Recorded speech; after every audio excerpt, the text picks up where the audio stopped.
Day 27 or 6, di ko na sure. Today is Saturday, mamaya is just back. Kasama ko si Critchy, may pupuntahan kaming birthday. Hindi ko lang sasabihin kung sino.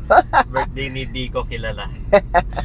Pero yan, yun yung agenda ko today. And mag-grocery. Wala na akong manok. Tuna ako kanina, Diyos ko. Lasang tuna. Ganun talaga. 33 grams ng protein. At pala whey ako kanina, kalimutan ko. Anyways, may nakita lang akong video sa TikTok. Sabi niya doon, fuck the woman. Sabi ng mga bata, fuck the woman kay Sneeko.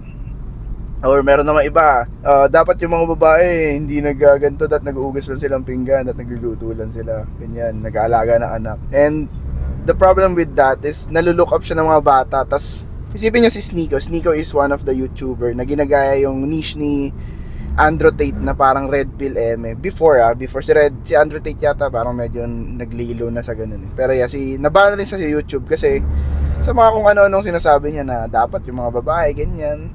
And nung one time nakakita siya ng mga bata sa public, nagpapa-picture sa kanya. Tapos sabi ng mga bata, fuck the woman. Imagine yung mga bata, ilan pa, mga 13, 12 pa lang, ganun na mag-isip, di ba? Para pa nagkaroon silang pamilya.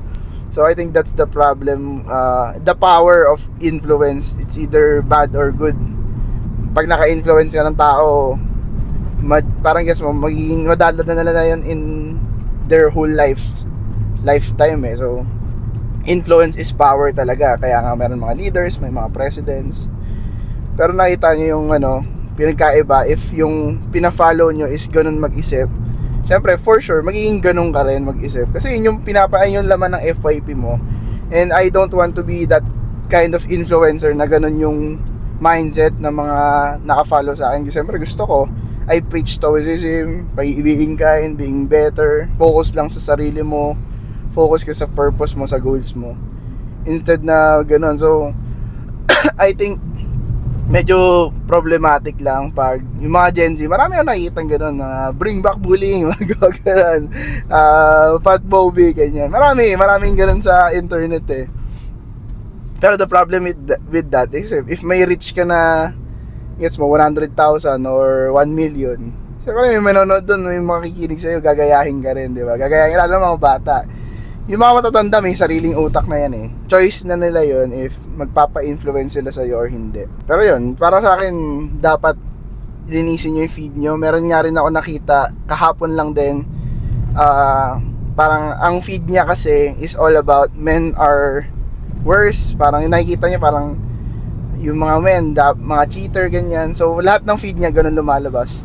So it affects her relationship raw towards sa mga tao kasi lahat ng laman ng feed niya ganon. So and yung nag-stitch na babae, sabi niya, yeah, that's why you need to be careful sa FYP mo or sa kinoconsume mo media kasi subconsciously na i-intact na yun sa utak mo, sa isip mo na men are stupid, men are cheater. So if puro ganun yung pinapanood mo, puro negative, then magiging negative kang tao. Lahat ng magiging karelasyon mo, magiging makasasalamuha mo, magiging nasa utak mo, hindi, yan, masamang tao yan.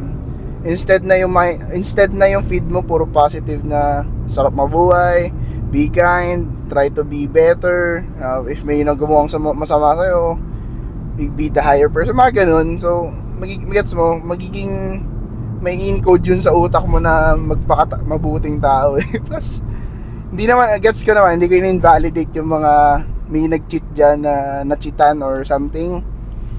Pero kasi hindi lahat ganon, hindi lahat ng tao ginagawa yan. So you cannot generalize. Na yun eh, attack na yun sa pagkalalaki or sinabi ko babae at magugas ng pinggan, di ba? Or di nag-aaral, walang, di ba, attack yun, hindi siya preference. Or dapat ang preference yun hindi ko prefer yung nag-cheat, pero wala akong problema sa kanila kasi hindi naman lahat ganon or hindi naman lahat ng lalaki ganon. So gets nyo, yun yung mas okay, unlike na pag sinabi mo that yung mga lalaki cheater lahat yan, attack na yan kasi hindi naman lahat, generalize mo na yung buong population ng mga lalaki.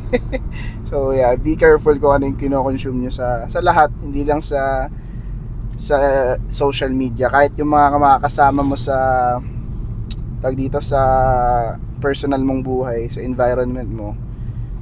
Kasi sabi nga ni James Clear, motivation is overrated, environment matters. So kung ano yung ginagawa mo, kung ano yung nakakakita mo, it will affect you sa performance mo sa lahat.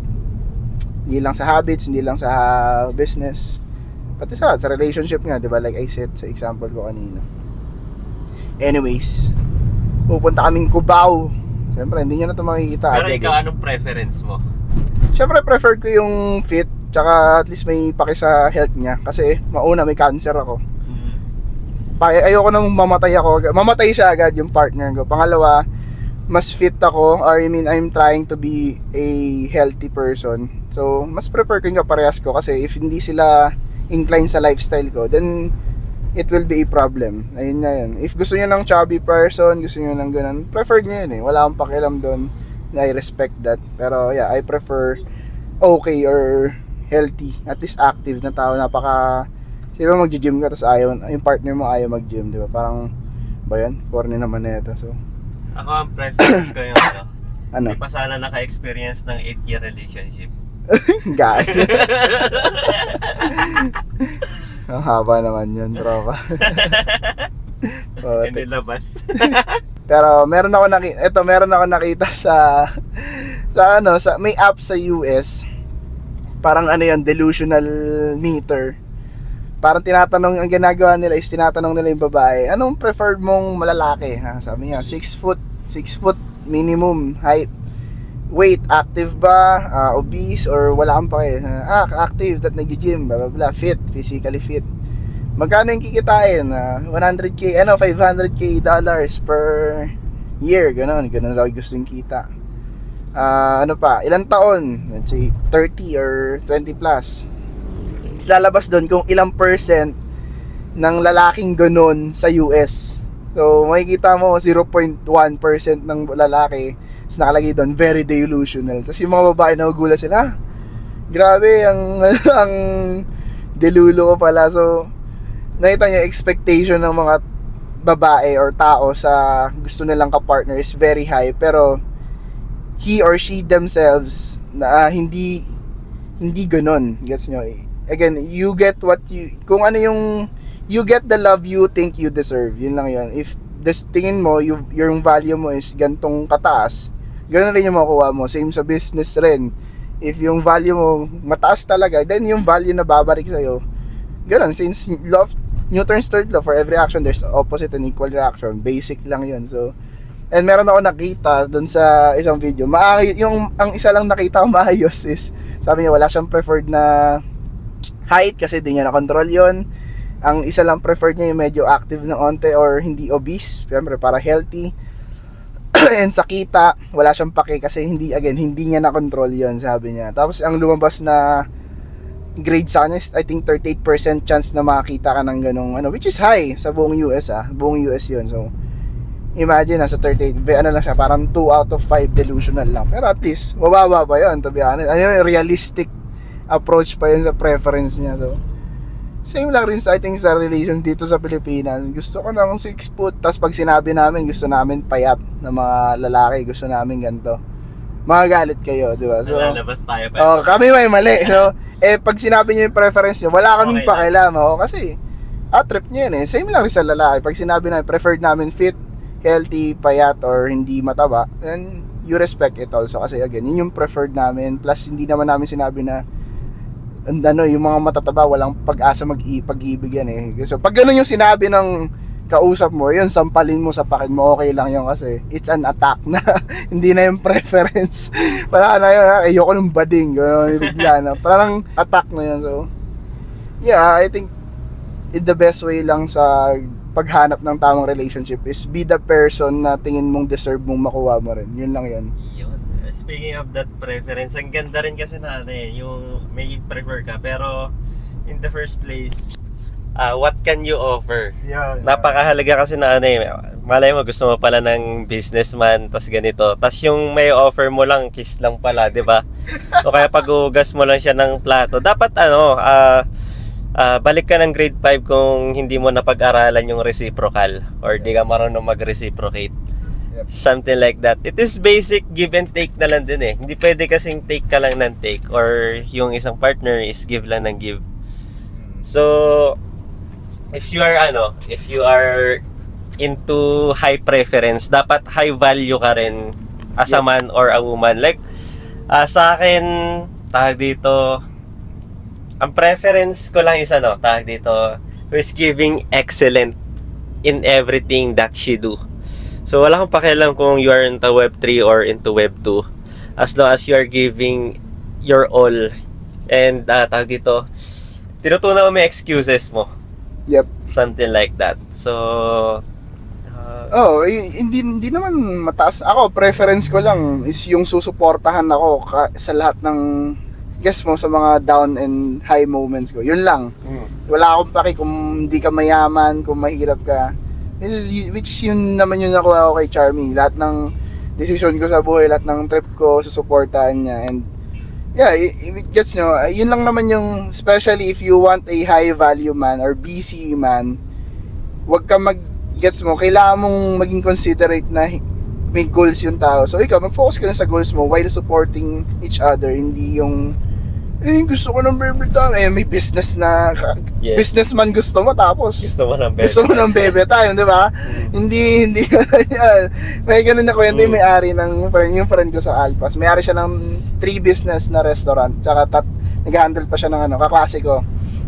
Kaya sila nag-break kasi pag kailangan niya raw yung girlfriend niya, onting support lang, onting time, hindi mabigay ng girlfriend niya. Tapos parang pag siya naman yung hinahanap, nabibigay niya. So, walang reciprocation, napaka-busy ng tao. So, sabi niya, onting lang naman, onting effort lang naman, onting reciprocity lang ng ginagawa ko. Yun lang naman di ba? Tawag dito. Sa totoo kasi tawag dito, on reciprocation, mas madaling mag-reason out mas madaling Yep. mas madaling, kasi ganito, hindi mo maintindihan kasi family problem. Hindi, ganito kasi na-experience ko, something like that. For me, that is disrespect. Yep. Kasi tawag dito, kung yung partner mo nakakagawa ng paraan, bakit ikaw hindi? Yeah. Pati, at the end of the day, kayo rin kasi yung partner mo rin kasi yung mag-influence sa'yo sa mga bagay-bagay. And, gets mo, get a partner na tingin mong halos same wavelength kayo. Kasi, if magkaiba, siyempre, tamad yung partner mo, may influence kanya na maging tamad rin kasi siya yung kasama mo If yung partner mo is high achieving, masipag, mahilig magbasa, ma-influence ka rin niya magbasa kasi ganun ka, yun lang yun. Yun yung kasama mo sa bahay or sa buhay na. Totoo lang. And tawag dito, ano ba man? Ito na lang, ano yung tingin mo nag-influence sa'yo na kung sino ka ngayon? Ano or sino? Siguro si Kuya. Kuya. Hindi, yun sa... Saan ba? On the business side or on the romantic side or as a better person? As a Siguro better person lang. Ha? As a better person. Siguro, tawag dito, yung ex ko nung Kala ko hindi, yung ex ko diba nung... naman tingnan ka na maging pare, di ba? Yung ex ko nung nasa Japan ako. Kasi tawag dito, I was celibate back then. Ano yung celibate? Ano yun? Yung you abstain from sexual activity. Yes. Because we are LDR, as in 4 years kami hindi kami nag-meet, and tawag dito, we made it work kahit walang tawag dito, you know it. Ang bilis niyang ma-promote kasi sobrang sipag niya sa lahat. Like sa Starbucks, I think minimum of 1 year bago ka maging store supervisor, pero siya 6 months pa lang. Store supervisor na siya. Then nung napunta siya sa Australia, umuwi ako dito sa Pilipinas. As hindi kami nag-meet ng kami pa.